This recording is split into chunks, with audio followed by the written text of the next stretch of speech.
Benedicto XVI. Últimas conversaciones con Peter Seward. No abandono la cruz.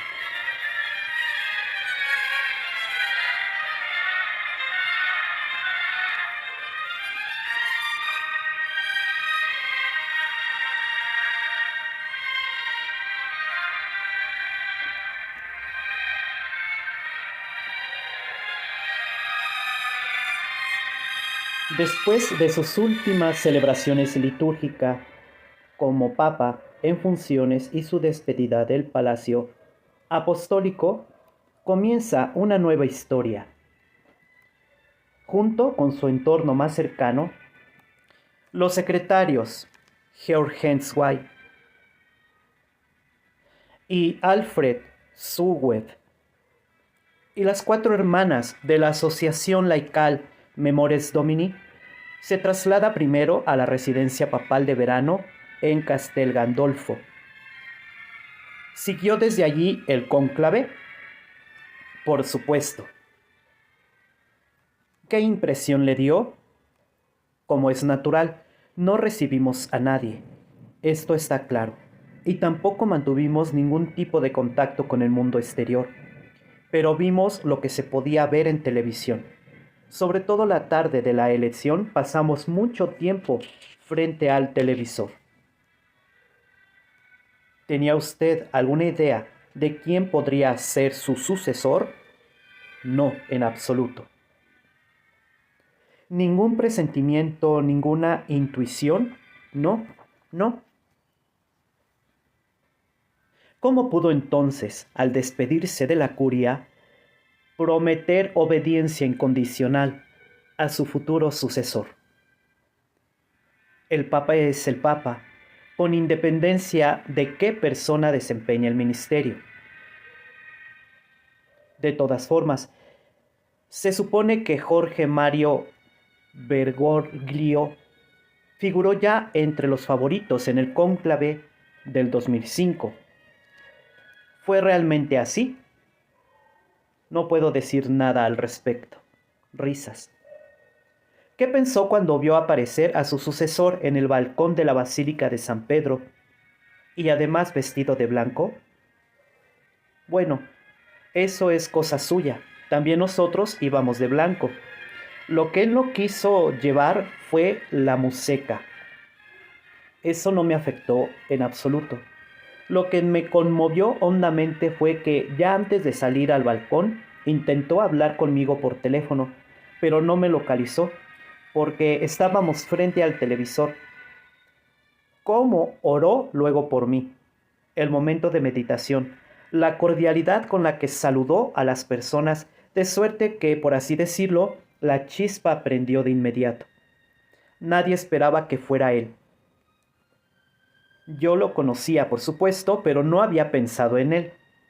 Desde este punto de vista, fue para mí una gran sorpresa, pero luego enseguida me ganó. Por una parte, su manera de orar, por otra, cómo habló a la gente al corazón. ¿De qué lo conocía usted? De las visitas ad limina y también por la correspondencia. Lo conocía como un hombre muy resuelto, como alguien que en Argentina decía con rotundidad: esto ocurre y esto otro no. Este aspecto de la cordialidad, de ese afecto tan personal por la gente, no lo había experimentado así. Eso fue para mí una sorpresa. ¿Esperaba que fuera otro el elegido? Bueno, sí, no alguien en concreto, pero sí otra persona. En cualquier caso, Bergoglio no estaba entre los candidatos que usted imaginaba. No, no pensaba que él se encontrara entre los principales candidatos. Aunque se dice, como ya he comentado, que en el cónclave anterior él se contaba junto con usted entre los favoritos. Eso es cierto, pero yo pensaba que eso pertenecía al pasado. Ya no se oía hablar de él. ¿Se alegra del resultado de la elección? Cuando oí su nombre, al principio no estaba del todo seguro, pero cuando vi cómo hablaba con Dios, por un lado, y con las personas por otro, me alegré de veras y me sentí feliz.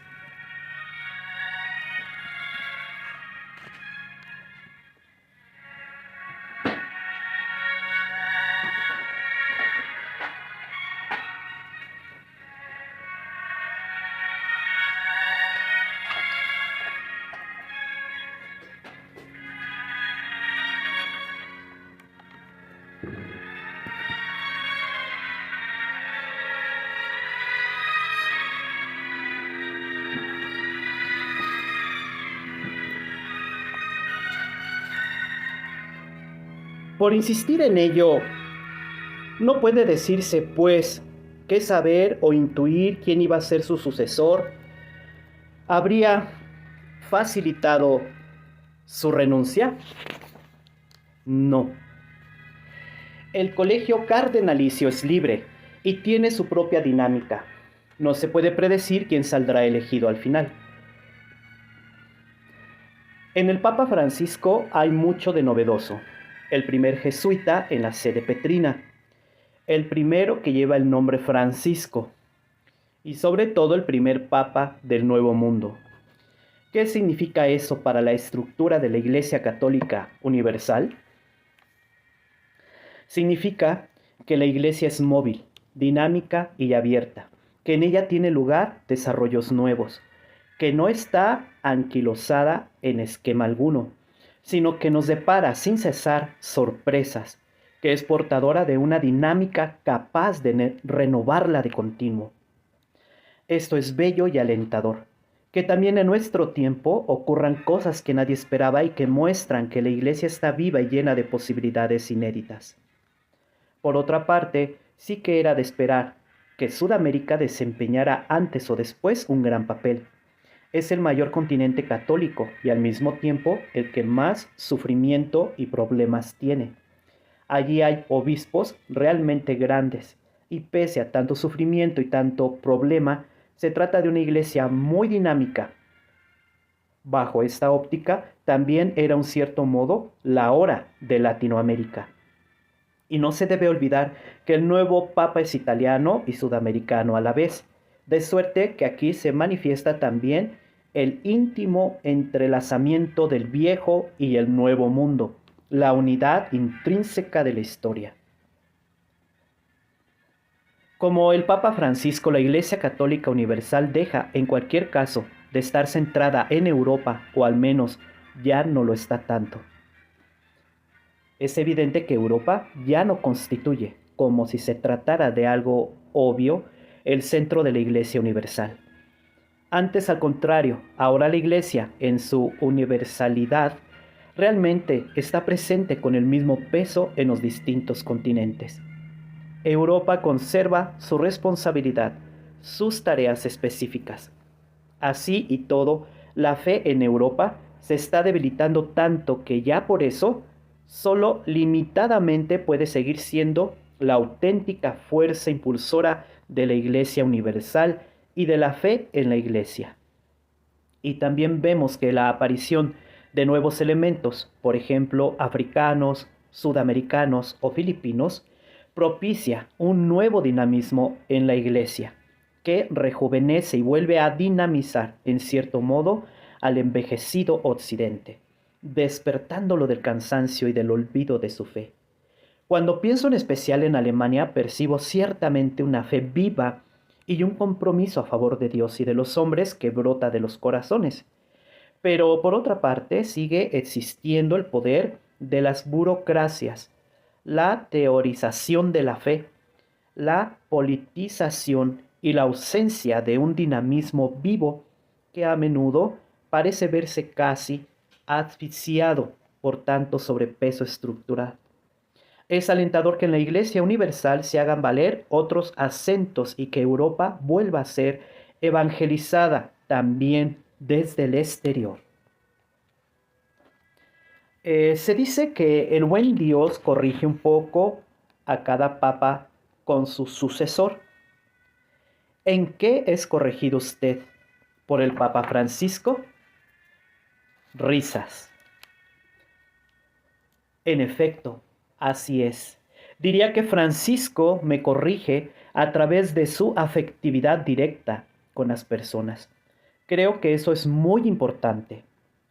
Y también es de todo en todo un papa que da importancia a la reflexión. Cuando leo su exhortación apostólica Evangelii Gaudium o también las entrevistas que concede, veo que se trata de una persona reflexiva, de una persona que aborda espiritualmente las preguntas de la época.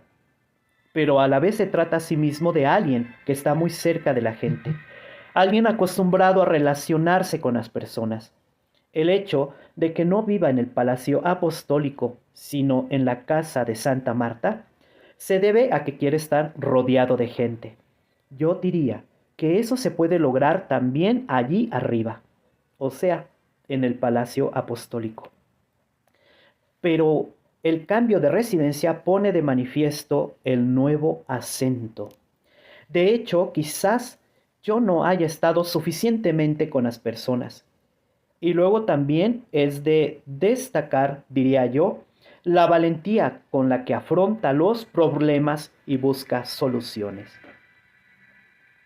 ¿No le resulta a usted su sucesor quizá un poco impetuoso, de más, un poco excéntrico? Risas. Cada persona tiene su temperamento. Uno es quizás un poco reservado, otro tal vez algo más dinámico de lo que uno imaginaba, pero me gusta que salga tan directamente al encuentro de las personas. Por supuesto, me pregunto cuánto tiempo podrá mantener eso, pues estrechar 200 manos o más todos los miércoles, etcétera, cuesta mucha energía. Por eso se lo dejamos al buen Dios.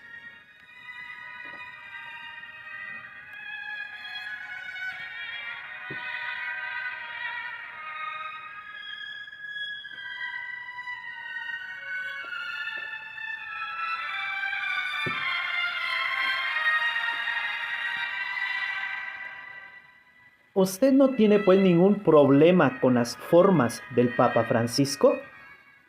No, al contrario, me parecen bien. El Papa emérito y el nuevo Papa viven ahora, incluso en el mismo recinto, separados por unos cuantos cientos de metros. Se dice que usted está siempre a disposición de su sucesor.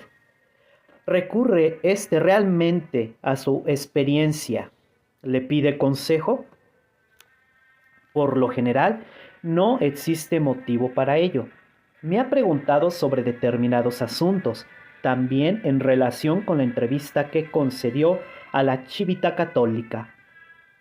Eso lo hago, por supuesto. Me manifiesto sobre lo que se me pregunta, pero en conjunto estoy muy contento de que no se me suela involucrar. ¿Significa eso que tampoco recibió usted antes de su promulgación la primera exhortación apostólica del Papa Francisco, la Evangelii Gaudium? No, pero en contrapartida me escribió una muy bella carta personal con su minúscula letra. Es mucho más pequeña que la mía. En comparación con él, yo escribo con una letra grande. ¿Algo que resulta difícil de creer? Que sí, de verdad, la carta era muy cariñosa. En este sentido, acogí esta exhortación apostólica de un modo especial y encuadernada también en blanco, lo que solo se hace con los documentos pontificios. Estoy leyéndola. No se trata de un texto breve, pero es hermoso y está escrito de forma cautivadora. A buen seguro, no todo está escrito por él, pero sí que contiene muchas cosas personales. Algunos comentaristas interpretaron este documento como un giro de 180 grados, sobre todo por la exigencia de descentralización de la Iglesia. Ve usted que en este texto programático una ruptura con su pontificado. No. También yo he deseado siempre que las iglesias locales sean lo más vivas posibles en sí mismas, y no precisen tanto de la ayuda de Roma. En este sentido, el fortalecimiento de las iglesias locales es algo primordial, aunque igualmente lo es que todas las iglesias locales permanezcan abiertas unas a otras y al ministerio petrino, pero de lo contrario se tiende con facilidad a la politización, la nacionalización y los reduccionismos culturales. El intercambio entre las iglesias locales y la Iglesia Universal es muy importante. También debo decir que, por desgracia, justo en aquellos obispos que se oponen a la centralización, se echan en falta las iniciativas que cabría esperar de ello. De allí que con frecuencia hayamos echado una mano, pues cuanto mejor y más hondamente viva una iglesia local desde el centro de la fe, tanto más contribuye al todo. No se trata solo de que el conjunto de la iglesia gobierne en la iglesia local. También los asuntos de la iglesia local son decisivos para el conjunto. San Pablo dice que cuando un miembro está enfermo, todos los demás se ven afectados. Así, por ejemplo, si Europa se empobrece en la fe, ello supone también una enfermedad para los demás y viceversa.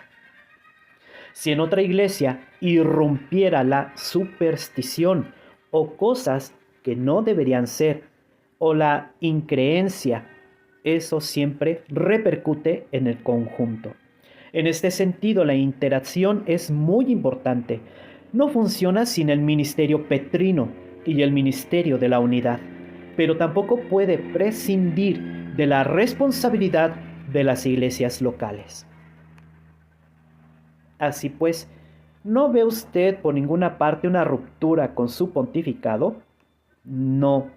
Naturalmente cabe malinterpretar algunos pasajes para luego afirmar que ahora todo es por completo distinto. Si se sacan pasajes de contexto, si se aíslan, se pueden construir antítesis, pero estas desaparecen cuando se considera el conjunto. Quizá haya nuevos acentos, cómo no, pero no antítesis. Tras el tiempo de pontificado que lleva el Papa Francisco, ¿está usted contento? Sí, en la iglesia se respira una nueva frescura, una nueva alegría, un nuevo carisma que lleva a las personas, y todo eso es sin duda algo hermoso. De sus discursos de despedida en la plaza de San Pedro, llamaron la atención de modo muy especial dos frases. La primera la dijo durante su último Angelus, cuando afirmó: "El Señor me llama a ascender al monte Tabor". ¿Qué quería decir con ello? Esto venía dando inicialmente por el Evangelio del día, pero ese Evangelio había cobrado en aquellas fechas un sentido muy concreto. Significaba, por así decirlo, que me iba con el Señor, que ascendía de la cotidianidad de la vida a otra altura, donde puedo estar con Él de forma más directa e íntima, que con ello también me deshacía de las grandes multitudes con las que había estado tratando y me internaba en esta mayor intimidad.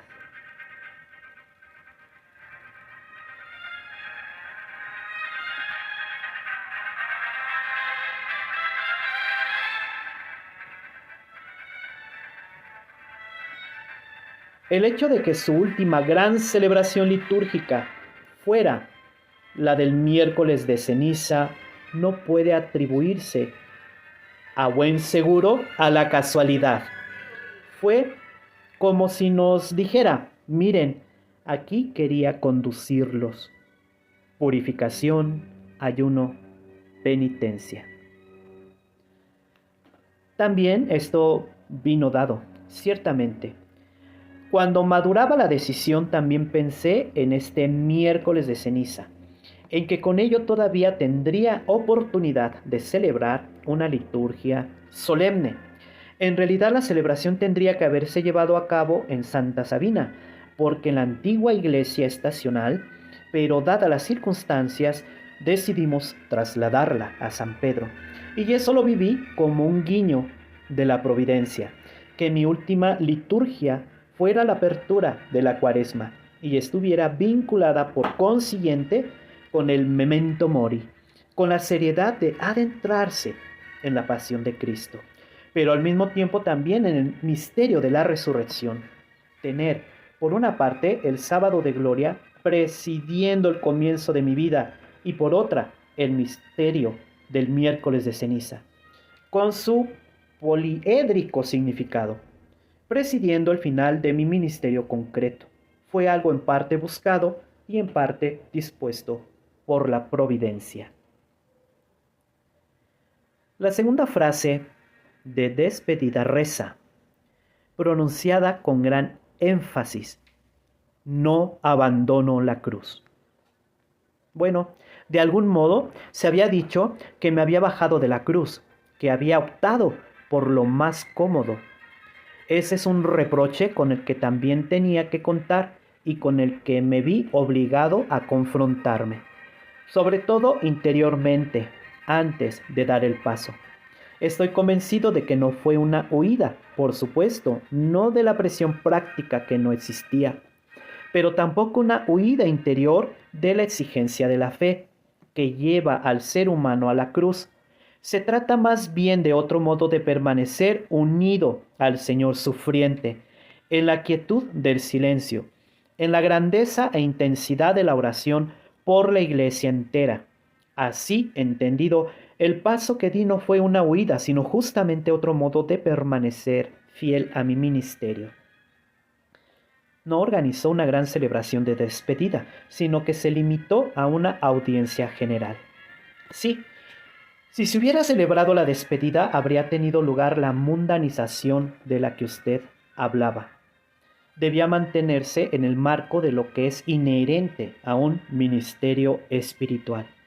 En este caso, la liturgia del miércoles de ceniza y el encuentro con los fieles en la plaza de San Pedro, con alegría y actitud reflexiva a la vez, con lo cual no es el destino personal de este hombre concreto lo que ocupa el primer plano, sino el hecho de que está ahí en representación de otro. En este sentido fue absolutamente acertado encontrarme, por una parte, con la iglesia como un todo y por otra, con las personas que querían despedirse. Y hacerlo no en el sentido de una celebración mundana, sino como encuentro de unos con otros en la palabra del Señor y en la fe. Que luego se marchara de allí volando en helicóptero también formaba parte de algún modo de esta dramaturgia, al menos contemplada desde fuera. Podría decirse que nunca antes un papa vivo había ascendido al cielo. El papa se ríe. ¿Qué se le pasó por la cabeza? Me conmoví profundamente. La cordialidad de la despedida, el hecho de que mis colaboradores, se le quiebra la voz, no pudieran contener las lágrimas. Luego, en lo alto de la casa Pastor Bonus, había una gran pancarta con la inscripción: que Dios te lo pague. Y las campanas de Roma. El Papa llora. Eso me conmovió mucho. Pero en cualquier caso, volando sobre Roma y oyendo el tañido de las campanas, supe que podía estar agradecido, que mi estado fundamental de ánimo era la gratitud.